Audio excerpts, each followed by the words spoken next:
This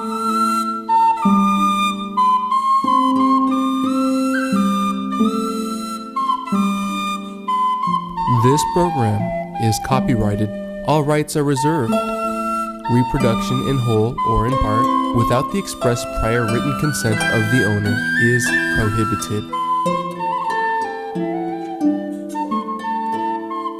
Well, you're listening to Ask Your Herb Doctor, KMUD Galville 91.1 FM and on the web at kmud.org. We're also live streaming this program to our Western Botanical Medicine YouTube channel, so you can listen live right now on our channel by searching Western Botanical Medicine in the search bar on YouTube and click on the live stream. This is August 16th, 2024. My name's Andrew Murray. My name's Sarah Johannesson Murray. Welcome to this evening's show. We're both licensed medical herbalists who consult with clients with a wide range of conditions, and our website is westernbotanicalmedicine.com. You can visit our site to see a list of our organic medicinal herb tinctures, and our contact details are there also. Alternatively, we can be reached on our toll-free number 1-888-WBM-HERB. Our Western Botanical Medicine Twitter account's handle is @WBMHerb, and we will be posting any future news related to the continuation of this topic. From last month, we finished, well, we didn't finish. I got to finish with article on ginkgo and its use in the aberration of glyphosate toxicity, and I didn't actually have the time to bring out any of the studies. So we're going to start the beginning of this month's show by wrapping up last month's show on glyphosate toxicity and the studies concerning ginkgo and its efficacy in dealing with that. And then I got some really exciting news about recent research that's been done on C15, and this again is another testament to Dr. Pete's prescient wisdom concerning fatty acids, and how his love of milk, like my love of drinking milk, certainly bears out benefits, and milk and butter and dairy fat as a source of C15s, you will find through mTOR and modulating glucose metabolism, through mediating inflammation and switching on cell processes, increased longevity, and it's absolutely equivocal now at this point. So the fatty acid C15, the saturated fatty acid, definitely a promoter of long life. Okay, so let me just carry on last month. And last month we were talking about the unfortunate presence of glyphosate in a wide range of foods, and how glyphosate toxicity has been linked to neurodegenerative disease, and Parkinson's is one of those neurodegenerative diseases for which glyphosate definitely has been implicated, as well as other cancers. So we talked about the production of glyphosate and what it's used for, and Roundup Ready being the trademark for those GMO products, which not organic, and obviously in an organic agriculture setting you wouldn't be able to use Roundup, and you wouldn't be using GMO seeds. So we've always advocated organic, and we've always promoted certified organic products. And I know some people, unfortunately, will make a distinction between the two based on price point, and I can totally get it. I mean, we're all under pressure with the economy being on the way it is, and organic products have always been more expensive. But I've always said, if you only have so much money, what better way to improve your health than to spend that money on good food?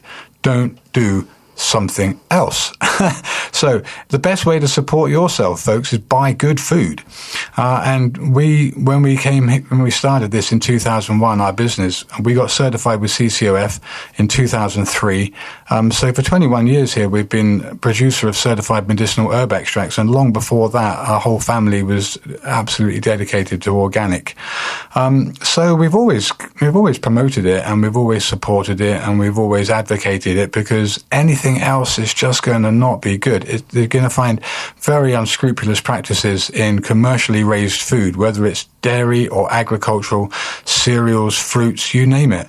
It's an economic ball game. So if it's cheaper to produce it because you can use this chemical to produce this yield, and actually at the sacrifice of any nutrition, you get a better price for your product, then obviously people are going to use chemicals in a regular conventional setting. It's just I mean, for them, it's a 1 + 1 = 2 scenario, but obviously it's a 1 + 1 = really toxic food when you're thinking about it logically from the perspective of these chemicals and how they interact with our physiology. They're well-known implicated cancer causers and promoters of all sorts of degeneration. So anyway, enough about that. So that's certified organic and where we stand on it.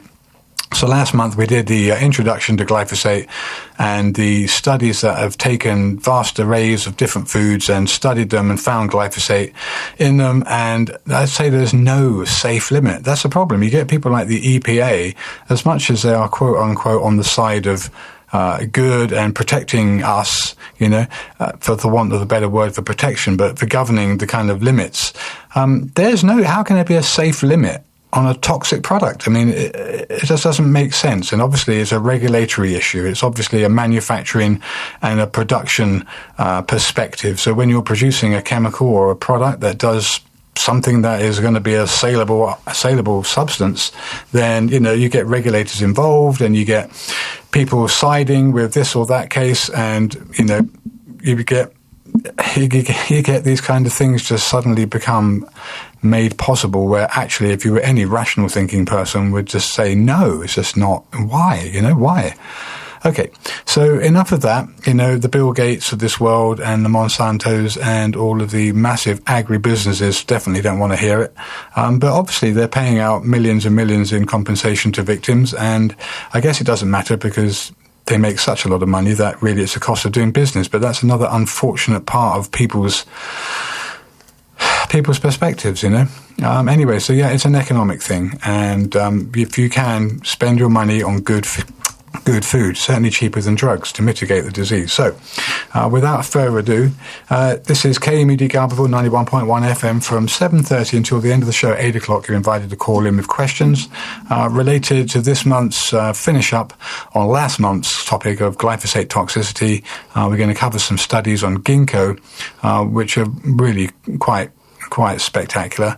And then we're going to cover the revelation about C15 and how C15 is so central to the epidemic of obesity, diabetes, non-alcoholic fatty liver disease, non-alcoholic steatohepatitis, and plenty of other diseases, including Parkinson's. So wait a sec for that. I'll get through the ginkgo trials, explain some of the mechanisms by which ginkgo is working that way. I've always known it really is an allergy herb, and it's in our allergy ease formula, and we sell it as a single. But ginkgo has definitely got a fair amount of research for its ameliorating toxicity, and specifically for Roundup, the 2,4-D. Okay, so this article here, then I'll just read this out. This is a printed article, so I'll quote the publisher and the date. This is from the Journal of Medicinal Food, published on the web, August 2022, and it's titled "Protective Effect of Ginkgo biloba Leaf Extract Against Glyphosate Toxicity in Swiss Albino Mice." Oh, wow. So they're testing ginkgo to make sure that it's protective against Roundup. Yeah. And glyphosate toxicity in our food. Yeah, specifically. Wonderful. And they've done this for a little while. I mean, most of the articles are 2022, 2023, but I think further back than that, they have been doing this. They've recognized its protective effect. It's great that they're recognizing, somebody's recognizing that there is toxicity from Roundup and glyphosates, so that then they can test how you can help people with this. Yeah, it's been known for a long time, but Monsanto have very deep pockets, so they've just been paying out on litigation claims, and it's just, like I said, it's the cost of doing business, So if you're a multi-billion-dollar agrochemical business, then, several $1 million in plaintiff settlement is really not a big deal. It's just a cost. It's like advertising. It's one of those expenses. Anyway, so the study said that the single dose of glyphosate was given intraperitoneally into the animals, and animals from all the groups were sacrificed at the end of 72 hours, and their blood, bone marrow, and liver and kidney tissues were analyzed for AST, which is aspartate transferase rather. It's a marker of liver inflammation. Alanine aminotransferase, ALT, is another one of those liver injury hormones. hormones that are released by the liver in response to damage, blood urea nitrogen, creatinine, malondialdehyde, and glutathione levels, and the presence of micronucleus chromosomal aberrations. Okay, so the results indicated that the serum AST, ALT, the blood urea nitrogen, and creatinine levels significantly increased in mice treated with glyphosate alone, compared with the other groups. Besides, glyphosate-induced oxidative damage caused a significant decrease in glutathione levels, which is a main detox agent, and a significant increase in MDA levels of the liver and kidney tissues. Moreover, glyphosate alone treated mice presented higher frequencies of CAs, MNs, and abnormal metaphases compared with the controls. Now, these mice also displayed a lower mean mitotic index than the controls. So treatment with ginkgo biloba produced amelioration in indices of hepatotoxicity, nephrotoxicity, lipid peroxidation, and genotoxicity relative to group 2. And then another study, so just to round that up, so ginkgo provided a significant protection against glyphosate-induced toxicity, with the strongest effect observed at a dose of 150 milligrams per kilo body weight. So thus, in vivo results showed that ginkgo biloba extract is a potent protector against glyphosate-induced toxicity, and its protective role is dose-dependent. Okay, so another study here, the alleviative effects of ginkgo biloba extract on oxidative stress, inflammatory response, and immune suppression induced by long-term glyphosate exposure in tilapia. So now the fish, aquatic industry, all the people that are involved in the hugely profitable supply of fish for our table, whether it's tilapia or now obviously things like salmon, lots of other fish that are raised by hand for the table. So tilapia is one of these that have been raised for a long time now, and studies were done to demonstrate the effect of this, of all things, on fish. So ginkgo biloba, this is actually in Aquaculture Journal, volume 546, printed 15th of January 2002. So the study showed that ginkgo biloba extract feeding improves antioxidant ability via activating the NRF2 pathway. And NRF2 plays a pivotal role controlling the expression of antioxidant genes that ultimately exert anti-inflammatory functions. Now, ginkgo biloba extract feeding downregulates the nuclear factor kappa beta pathway to alleviate glyphosate-induced inflammatory response. Nuclear factor kappa beta regulates multiple aspects of the innate and adaptive immune functions and serves as a pivotal mediator of inflammatory responses. The nuclear factor kappa beta induces the expression of various pro-inflammatory genes, including those encoding cytokines and chemokines. Now, these are things that are responding to chemical and cytotoxic or cell-based chemicals and move them into position, bring them in as part of the immune or inflammatory response, and also participates in the inflammasome regulation.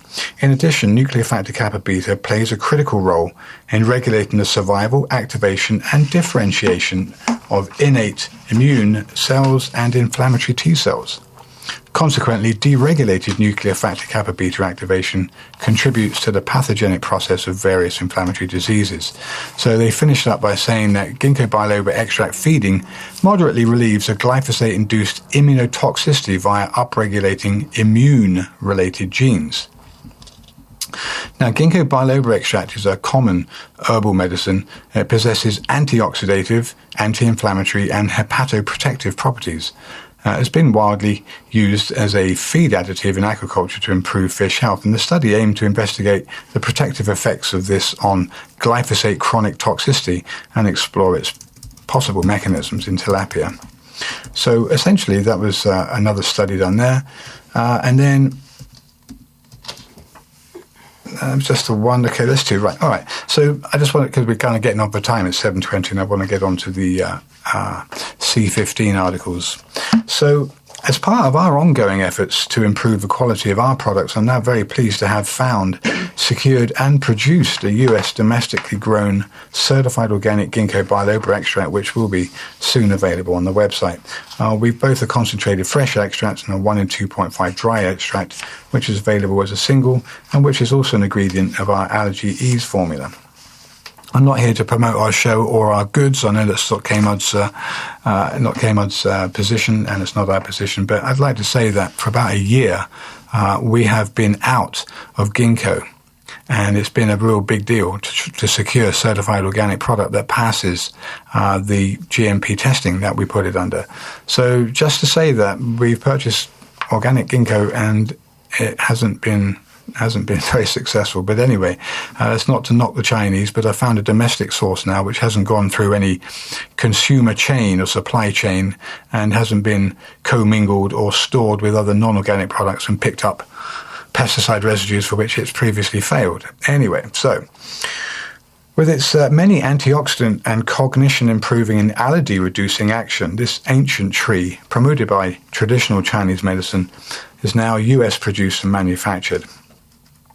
Now, glyphosate breaks down into glyoxylate, a potent glycating agent that damages DNA and which has been directly implicated in Parkinson's disease.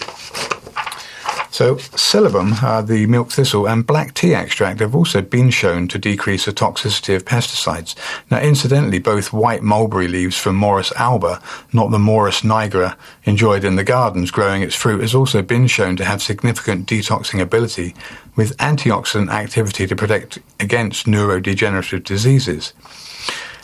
No good examination of the pitfalls of non-organic fruit and vegetables from a glyphosate-laden neurodegenerative perspective would be complete without looking at the multitude of pesticides used in conventional agriculture. So let's get started on that. Let's see if we can get this wrapped up by past. Now, the Environmental Working Group is a non-profit organization that focuses on educating the public on issues like agricultural practices or natural resource protection and the impact of chemicals on human health. And since 1995, the Environmental Working Group has released the Dirty Dozen, a list of conventionally grown fruits and vegetables with the highest levels of pesticide residues. Now, pesticides are substances commonly used in agriculture to protect crops from damage caused by insects, weeds, pressure, and disease. And to compile the Dirty Dozen list, the EWG analyzes over 46,569 samples of 46 fruits and vegetables taken by the USDA and the FDA to single out the worst offenders. But these are not organic that the EWG is looking at, right? The Environmental Working Group, they're looking at non-organic, conventionally grown. Conventionally grown products. And so, again, just can't be too complacent about telling you time and time again, wherever possible, if you can get an organic alternative, you're really doing yourself the best that you can with the money that you have. Okay, so they use certain criteria to do this testing, 5 specific criteria. 1, the percent of samples with 2 or more detectable pesticides. Secondly, average number of pesticides found on a single sample. 3rd, average amount of pesticides found measured in parts per million. 4th, the maximum number of pesticides found on a single sample. And 5, the total number of pesticides found on the crop. Now, strawberries. Okay, so conventional strawberries consistently top the Dirty Dozen list, okay? In 2023, the EWG found that 30%, right, 30% of all strawberry samples contain 10 or more pesticide residues, okay? 10 or more. So we're talking about things that are working in pico or nanomolar concentrations.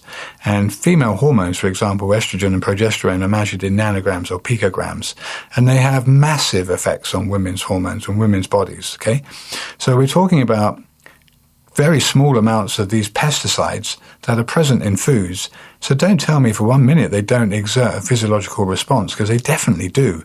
And as time goes on, it will become more and more apparent that these so-called safe limits that have been set by the EPA are absolutely bogus. And there is no safe limits. There's like a safe limit on radiation. How much radiation is safe? Well, like no radiation is safe. So you either know it and you just do it, or beware, because there is no safe limit. Okay, so out of these top 10, mentioned strawberries. The strawberries were number 1. Spinach.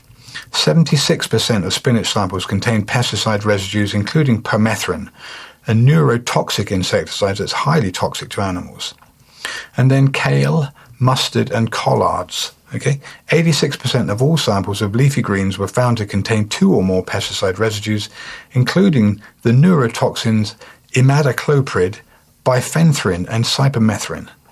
Okay, so spinach and kale, strawberries, and then peaches, right? A nice juicy peach, right? From Washington. Hopefully it's certified organic. You've got no problem if it is, but if it isn't, watch out. So peaches, number 3. Over 99% of the peaches tested by the Environmental Working Group contain pesticide residues, with 65% containing at least 4. Okay, because we can't grow these things without pesticides, can we? Okay, number 4, pears. Over 63% of pears tested by the EWG contain residues from 5 or more pesticides. Okay, so we're not talking about 1 or 2, but we're talking about 3, 4, and 5 different pesticides. Okay, because it's a process, folks, and you've got to buy the chemicals, because chemical number 1 needs to be followed up by chemical number 2, followed by number 3 and number 4 and number 5 at these different harvest intervals. Otherwise, you won't get your peach. And so the farmer's sitting there, trying to make this deliberation, because he's just looking at it from an economic perspective, because he's got to put food on the plate, and he's in this non-organic production cycle where the ground's being ravaged by constant monocropping and chemical fertilizers and then pesticides and herbicides, and no wonder your tree is feeling stressed and it's getting problems with aphids or whatever other leaf-eating or sap-sucking, piercing or boring insects. So organic production is basically working with the soil, number 1. And number 1, you've got to build your soil. I won't go on about this because I'm sure there's tons of good permaculture people that have done great shows on this on KMUD. So you've got to work with the soil, a good, healthy soil, good, healthy plants, okay? Way less disease, less stress on the plants, Anyway, so those first 4, the nectarines. They detected residues in nearly 94% of nectarine samples, with one sample containing over 15 different pesticide residues. Okay, apples. 15. The EWG detected pesticide residues in 90% of apple samples. What's more, 80% of the apples tested contained traces of diphenylamine, a pesticide banned in Europe. Okay, and that's the other thing, folks. What's been banned in Europe is definitely way ahead of us in the States. Unfortunately, we're kind of on the tail end of this jet stream. There's a lot of things that start here and move east, but from some, and I'm not big regulator, don't get me wrong, I'm not banging on about regulations. We need more regulations because we definitely want fewer regulations and more freedom. But in terms of toxic products and toxic chemicals, the European Union, not that I really like the European Union because I don't, but the European Union are definitely way ahead of the US in terms of limiting pesticides or herbicides or quantities. So this product, diphenylamine, has been banned in Europe for quite a while now.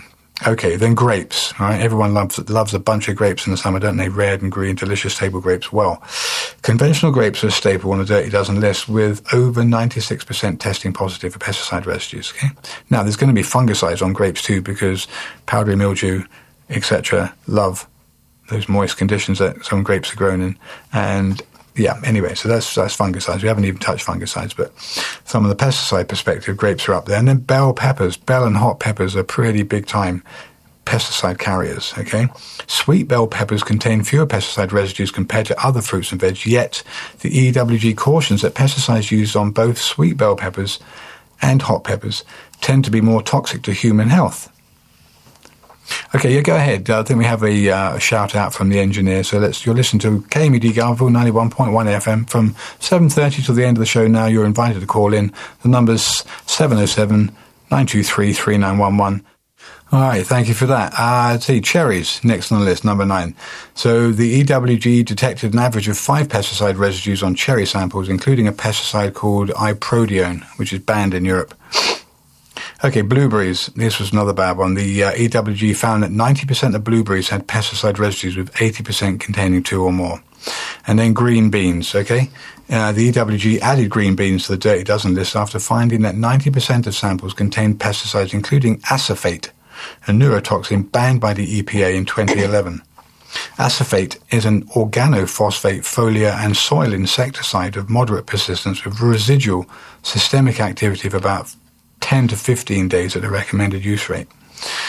Okay, so then just to point out again that another study found that pregnant women who live near farmland where the pesticides organophosphate, pyrethroid or carbamate were sprayed were more likely to have children diagnosed with autism or autism spectrum disorders. Furthermore, farmers who applied certain pesticides to their crops were found to have a higher frequency of obesity and colon cancer compared to the general population. And I just wanted to mention the big pineapple pesticide problem. Okay, most pineapples you've eaten are probably from Costa Rica. According to the United Nations, Costa Rica dominates the global pineapple market, providing 2 out of every 3 pineapples sold in the world. It's the crutch of Costa Rica's economy, with official stats stating an export value of $1.7 billion in 2022. There's probably no other market where a single exporter dominates to the extent Costa Rica does. Okay, so the push for sustainable banana and pineapple traders was formed by a non-profit called Banana Link. And they brought out this article here saying 96% of the UK's pineapples come from Costa Rica, 88% including the EU too, according to 2022 figures. And the UNDP, a 2022 UNDP report found that Costa Rica uses around 34.5 kilos, that's about 76 or so, 75 pounds of pesticides per hectare per year, way above the US and Europe at 1.75 kilos, which is, about 4 pounds. In 2021, according to a UN agency, and higher than countries with similar agricultural conditions like Colombia, Guatemala, and Ecuador. And the report found that the pesticides used in the country are, for the most part, highly dangerous both for humans and the environment, according to the United Nations and WHO criteria. Now, that includes recognizing these chemicals as being acutely toxic, causing long-term health hazards like cancer and birth defects, and serious irreversible harm. Since 2007 to at least 2017, the communities of El Cairo and Milano in the Limon province next to a Del Monte pineapple plantation have been forced to rely on government water deliveries for drinking water after their sources were found to have residue levels of the herbicide bromacil, around 20 times of that permitted by the EU. On days the trucks can't get to them, the residents are forced to drink the contaminated water, and some older people, tired of carrying it back to their homes, do this anyway. Del Monte tells Vice all their pesticides are in compliance with US and EU regulations. They did not respond to the claims of agrochemicals contaminating water supplies. So I could go on about another article by the Department for Environment, Food and Rural Affairs in the UK, talking about their quote-unquote strict standards, always setting these below the level considered to be safe for consumers, and that they operate a robust monitoring system. Well, being safe and having a robust monitoring system is all well and good, but if you're talking about toxic pesticides or poisonous herbicides, how can it be safe? So, if you think you can trust shipments without regular testing, allow me to segue into melons for a moment. A February 2023 shipment into the Netherlands from Costa Rica actually tested positive for banned fungicide chlorothalonil, thought to cause cancer. It was found in a proportion of 0.08 milligrams per kilo, when its maximum limit is 0.01 milligram per kilo. Perhaps even more worryingly, folks, this wouldn't have even been a problem if received by the US, given its limit on the fungicide goes up to 5 milligrams per kilo. Okay, so this caught the attention here at 0.08 milligrams per kilo, right? Because the maximum limit there in the EU is 0.01, but America's limit is 5 milligrams per kilo.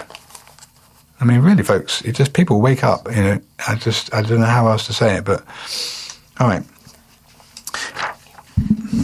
Anyway. Okay, another pesticide quickly here before we get into the C15 articles.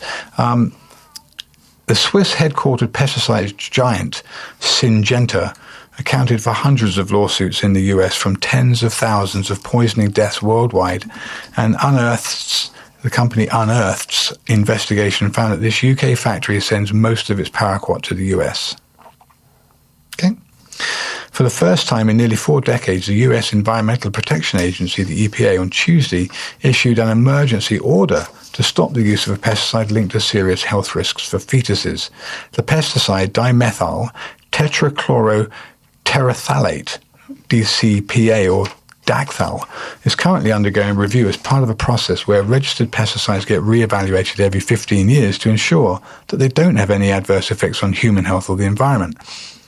The emergency order comes after years of unprecedented efforts by the Biden and Harris administration to get the sole manufacturer of DCPA, the AMVAC Chemical Corporation, to submit data on the pesticide and its health risks, the EPA said in a press release. So, at least the people on the other side of the pond there have limits that are about 20 times lower. But, again, it's not safe. I think we have a caller on the air. Caller, are you on the air? Where are you from, or what's your question? Okay, we have one caller. Yep, go ahead. Hi, I'm Savannah. Can you hear Savannah on the air? Hi. Hi. Hi, good evening. What's your question? Where are you from, and what's your question? From Garberville. Okay. From Garberville. Which grapes have more pesticides? Which grapes have more pesticides? Well, you know, all of the grapes that are not organically produced can have some of any of those that are mentioned. Oh. So if you want to eat grapes, then you need to make sure you buy organic grapes. And then you still need to wash them off, because even though food is certified organic, sometimes there's blow-by pesticide residues, and also sometimes companies are not honest. So it's always best to wash your produce before eating. So wash your grapes before eating them, and only eat organic grapes. Thank you. You're Thank welcome. you, caller. Thank you for your call, Savannah. Okay, so this is Garberville 91.1 FM. Garberville, this is KMUD Garberville 91.1 FM. From now until the end of the show at 8 o'clock, you're invited to call in with any questions, either related to the glyphosate expose or the next upcoming subject that I think we'll get into right away, which is C15. Now, Dr. Raymond Pete, in the 14 years or so that we had Dr. Pete as our guest speaker on our show, was a very big advocate of milk, as you probably all have heard. He was a big advocate of saturated fats. Well, a big advocate in place of the PUFAs, but he actually preferred to drink very low-fat milk. But here's well, because he drank so much milk. Well, I drink a lot of milk too, and I don't drink low-fat milk. But hey, okay, so C15, what is C15 and what's all the buzz about? It's been studied here for a while, but both the scientists who produced this paper and the patent on the product now, for the last 2 years have been doing this work and compiling it. I think back in 2023 it may have first hit some headlines, but more recently than that, a better article has come out. So the opposite of cancer-promoting and disease-inducing is life-promoting longevity substances. So let's take a look at a recent revelation that scientists have uncovered called C15. What is C15? So a November 2023 publication by Nutrients, published online, entitled Pentadecanoic acid, C15, an essential fatty acid, shares clinically relevant cell-based activities with leading longevity-enhancing compounds. So pentadecanoic acid, C15, is an essential odd-chain saturated fatty acid with broad activities relevant to protecting cardiometabolic health, immune system function, and liver health.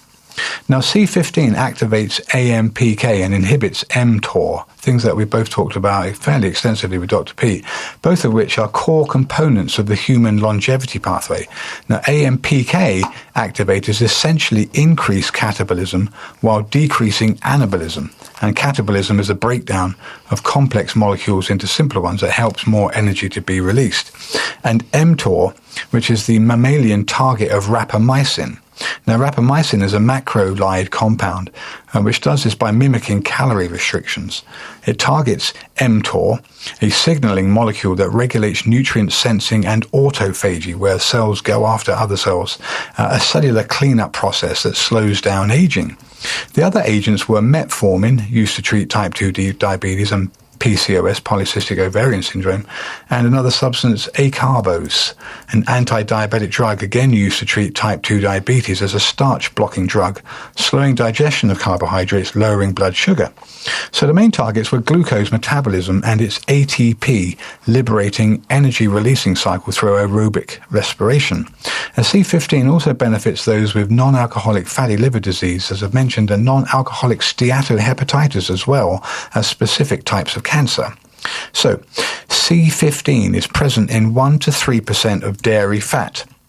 Dr. Pete was a big advocate of dairy, and as a primarily exogenous molecule, something you need to get from the external environment, circulating C15 concentrations are reflective of C15 intake, of dietary intake. So epidemiological in vivo and in vitro studies support the notion that 100 to 300 milligrams of C15 is needed daily to effectively achieve and maintain active circulating C15 concentrations of 10 to 30 micromolar. As such, there is building evidence for minimum daily C15 requirements and defined C15 nutritional deficiencies. Acting upon mTOR and other signaling molecules, these mechanisms are aligned with the demonstrated anti-inflammatory, anti-fibrotic, and anti-cancer activities of both in vitro and in vivo studies. They're also consistent with epidemiological studies linking higher circulating C15 concentrations to lower cholesterol, lower triglycerides, lower ApoA1 and ApoB, lower liver enzymes, lower C-reactive protein, lower adipokines, lower body mass index, and improved insulin sensitivity and B-cell functioning in humans. So C15 is a stable saturated fat that is readily incorporated into the lipid bilayers of cell membranes, including red blood cells, to lower the risk of lipid peroxidation and premature lysis. Essentially, it enables these red blood cells to remain longer without bursting and makes them more, able to pass through small capillaries without getting effete and worn out and being mopped up by the spleen, etc. So, geroscience and the science of aging. The geroscience hypothesis argues that there are likely mechanisms that govern the rate at which individuals age, and if one could identify those mechanisms and somehow slow them through an intervention, then many disease processes known to be exacerbated by aging could be mitigated simultaneously. The belief that there are specific mechanisms contributing to aging, or the aging rate or age-related diseases and longevity, show that if modulated, they could have healthy aging effects. And this has been strengthened by studies showing various hallmarks of aging, such as mitochondrial function and DNA repair capacity, as well as candidate measures of an actual aging rate based on something like an epigenetic clock, for example. Now, many interventions have been shown to enhance longevity in non-human species, as well as protect humans from different age-related diseases, or at least mitigate their effects. The mechanisms of action of many of these interventions, however, are often obscure, and whether they truly have health or lifespan-enhancing capabilities in humans is unknown as yet. But this research is really showing the way that many of the markers of what we would look at as degeneration and inflammation that would spawn diabetes, that would spawn fatty liver disease, that would spawn cancers are mitigated by the cell protective effects of C15 because it's part of the lipid bilayer. So it makes the whole cell much more stable and much more resistant to breakdown. I know the red blood cells only have maybe a 90-day life cycle anyway before they're mopped up in the spleen. But it's the basic fact of this anti-inflammatory capacity that Dr. Pete has always been so big about, talking about the anti-inflammatory activity of saturated fats. He's said and proven many, many times through much published work that saturated fats have no real damage. They don't exert any real damage to our system, whereas the polyunsaturated are extremely oxidized very quickly. They rancify, and they are promoting inflammatory processes, and they're very destructive. And it's all just because the liquid vegetable oils are so unstable that when they get into your body that's warm and full of oxygen, it's a free radical. It acts as a total oxidant and robs your body of oxygen and forms rancid, toxic oil. Just like if your vegetable oil goes rancid on the counter after a couple months, just think what it does in your warm body. And it happens very quickly. It goes rancid and it blocks your arteries, and then the body comes down to lay a cholesterol plaque over that polyunsaturated fatty acid piece of oil. That's why The insult. anything more than a teaspoon a day of that oil, even a teaspoon a day, is enough to cause free radical damage, and it requires a lot of antioxidants to mop up that damage from polyunsaturated fatty acids, which are liquid vegetable oils. Olive oil is 90% monounsaturated, so it's very stable. It only has 10% polyunsaturated fatty acids. So we're talking about cottonseed oil, corn oil, safflower, sunflower, canola, all of those liquid vegetable oils, if they're not solid at room temperature and they're not high in monounsaturates like olive oil, then they are going to cause a damaging free radical disaster inside your blood and your body. I think we have another caller on the line. So, caller, you're on the air. What's your name and where are you from? What's your question? I'm from Northern Humboldt, and I just wanted to ask you guys to maybe expound on something I read, which was essentially even some of the vegetable oils, I don't know, vegetable oils, but like people think about olive oil or avocado oil being healthier options in terms of the different oils that are out there, but I read something to the effect of that even those oils aren't great because essentially because of the way they're processed, I suppose, to keep them from going rancid faster. I don't know if there's additives or what they do, but not as good as the raw, unprocessed or minimally processed form of those oils. But and then the other thing I wanted to ask about was the raw milk. If I've actually ran into somebody who said they were lactose intolerant, but then could drink raw milk just fine with no reaction. So I just wondered if you could comment on both those things, and I'll just listen off air.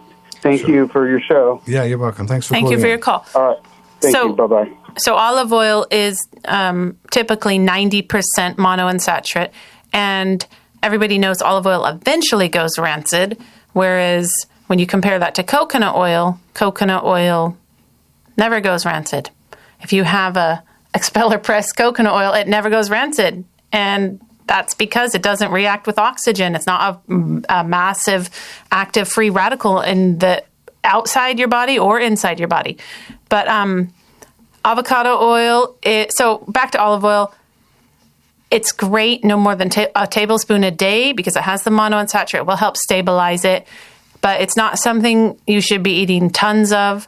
It's also important, like the caller mentioned, when it's processed, they can really heavily refine it in order to make it more shelf stable. And there's also the problem with adulteration in olive oil, where they put other oils in there that are cheaper, and they put a strong olive oil flavor, so they mix it with half corn oil and half olive oil, and you think it's olive oil. So, you need to make sure you're buying organic olive oil because I'm sure the pesticide residues in those, and hopefully the producer is honest and they are actually selling you olive oil. But I like to buy local organic California olive oils. Those are so tasty, and you can just taste the polyphenols and all the health benefits that are in there on your salads. That's just absolutely delicious. But avocado oil, on the other hand, it's only about 69% monounsaturated, and it has about 17% polyunsaturated fatty acids. So it's higher. It does have a little bit of saturated fat, which does help protect it, but it's not as safe as olive oil. But it is safer than sunflower, safflower. So if you just had to have some chips, avocado oil chip is going to be safer than the canola and the and the canola or the sunflower or the safflower oil. I just want to finish up very quickly, so we've got to jump on two other callers that we have. But oils in nature definitely going to be far safer than processed oil from that avocado and mass-produced. So, I don't know that there's any toxic level. Dr. Pete again would always advise against using those kind of things because of the monounsaturated, quote unquote, polyunsaturated content. But I think nature was providing those oils in a perfect balance rather than being pulled out by some chemical process and bottled. Yeah, well, that's the other thing is it could be hexane extracted. You don't know how that's. It's very easy to extract oil from olives. All these other foods, it gets more chemically toxic because you have to use special heating techniques and special chemicals and extractants and solvents, and it's just not natural. Okay, we better take these next callers just to give them a chance. Let's see, take this next caller. Caller, you're on the air. Where are you from? What's your question? Okay, I thought there was. I'm sorry, just one moment. You guys continue. I lost my caller. I'm sorry. Oh, No worries. problem. Yeah, no problem. So the last caller did have another question about raw milk. Yeah. Okay. Well, raw milk, if you can find it, I don't think does California even. Certain counties it goes Oregon back and forth. Certain counties it is legal. Most of them it's not legal. But yes, if you have access to clean raw milk, then obviously all the nutrients in that milk will be more intact because any amount of heat damages the nutrients in milk. Okay, so I don't know if we have any more callers. Don't think we do. If anybody wants to call in quickly, we do have one. Yeah.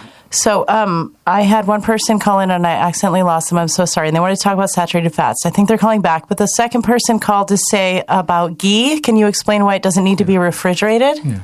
Yeah, so with ghee, that's where they take the saturated fat out of butter and concentrate it. And that is very, very, very helpful and healthful. And also, it's very shelf stable because they've removed the milk that's naturally found in butter that makes butter go bad or rancid.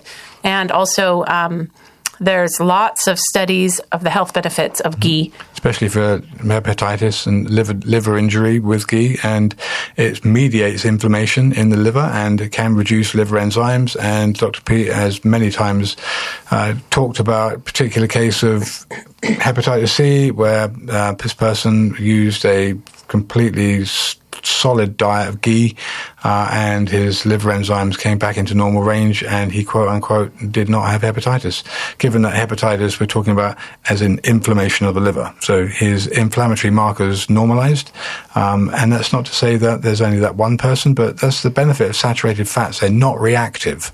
When you are consuming something that rapidly oxidizes in body temperature like a polyunsaturated oil, has very many toxic lipid peroxidation byproducts, and it's those lipid peroxidation byproducts that are toxic. Okay, I think we have another caller.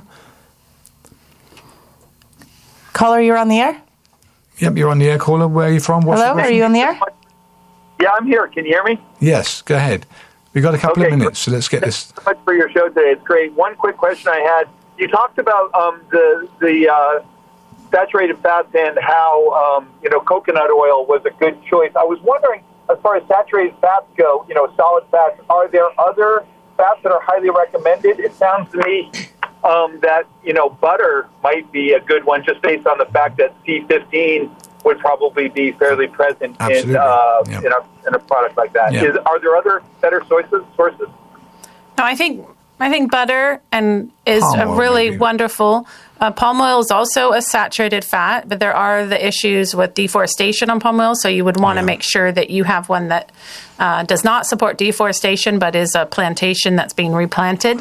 And also, of course, ruminant animals have saturated fats because they're able to process that, whereas non-ruminant animals, their fat represents what they're fed. So pigs and chickens are fed a lot of polyunsaturated seeds and seed oils to fatten them up. So chicken and pork fat will always be polyunsaturated because of what they're fed. If they're fed saturated fat, they wouldn't have that. But in our industry and in our day and age here, they're all fed grains, which are full of polyunsaturates. And then by ruminant animals, I mean animals that have the four stomachs, cows, sheep, goats. They are able to process whatever they eat and turn it into a saturated fat. So those are also healthful saturated sources of saturated fats, but we always have to remember that with animals and mammals, we store our toxins in bones and fat. So if it's not a healthy young animal and you want to eat the animal fat, then you will be getting some, if it was exposed to pesticides or radiation, what grass it's eating or what's in the grains that it's eating. It's just something to keep in mind. I don't ever recommend calcium from bones in my garden or in my body. And I also don't recommend fat from non-organic animals and grain-fed animals. So what you said about coconut oil being a saturated fat, and also for the fact that much of the coconut, I'm guessing, in the world is probably raised without pesticides. Exactly. Coconut, saturated fat from coconut may actually be one of the better choices, or maybe the best choice. Yeah, I mean, I like to, if I want to saute and fry, I use coconut oil. But otherwise, I really do like the flavor of butter. Okay, thanks for the call, Sure. caller. We got to wrap the show up and give people. Thank you very much. I appreciate you're, that. you're very welcome. We're going to carry on this show next month. I've got a lot more information about the whole C15 and how metformin and rapamycin, mTOR, how this slows down the aging clock of the body, and how milk, fat, and dairy are the prime sources of this C15. But they are, of course, they are now producing a C15 supplement. So you'll see that if you go take a look. But anyway, milk and butter are your two main sources of this particular nutrient. So we will be back Just make sure it's organic. Make sure it's organic, folks, of course. It'll be the third week of September. We'll be back from 7 till 8 p.m. You can find us on westernbotanicalmedicine.com or search us on Twitter and on YouTube. The shows are put up on YouTube, and our entire archive is slowly but surely being transitioned to YouTube, and lots of other exciting things coming, as well as we've got a fresh ginkgo extract, and our next US produced ginkgo is actually now going to be about 2 weeks away from production. So great. My name's Andrew Murray. My name's Sarah Johannesson Murray. Thank you for listening tonight. This program is copyrighted. All rights are reserved. Reproduction in whole or in part without the express prior written consent of the owner is prohibited.